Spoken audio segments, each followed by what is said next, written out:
اعوذ باللہ من الشیطان الرجیم، بسم اللہ الرحمن الرحیم۔ السلام علیکم، میرا نام ہے ہیرا تحریم اور آج ہم بات کریں گے خواب میں زیر ناف بال دیکھنے کی مختلف تعبیروں کے بارے میں۔ تو اگر آپ خواب میں زیر ناف بال دیکھنے کی کسی تعبیر کے بارے میں جاننا چاہتے ہیں تو کائنڈلی اس ویڈیو کو آخر تک لازمی دیکھیے گا۔ آئیے تو شروع کرتے ہیں۔ خواب میں زیر ناف بال دیکھنا کیسا ہے؟ اگر کوئی خواب میں دیکھے کہ اس کے زیر ناف کوئی بال نہیں تو ایسا لگے کہ وہاں کبھی کوئی بال اگا ہی نہیں، تو یہ اس امر کی نشانی ہے کہ اس کو مالی نقصان پہنچے گا یا اس کا مال ضبط کر لیا جائے گا۔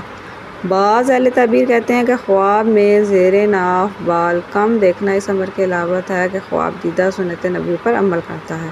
خواب میں زیر ناف بال زیادہ ہونا اس امر کی علامت ہے کہ خواب دیدہ کو بادشاہت ملے گی لیکن اس کی دینداری جاتی رہے گی۔ اگر کوئی خواب میں یہ دیکھے کہ اس کے زیر ناف بال اتنے لمبے ہو گئے ہیں کہ وہ انہیں زمین پر گھسیٹ رہا ہے تو اس کا مطلب ہے کہ اسے کسی اجمی سے مال اور دولت ملے گا یا حکومت ملے گی۔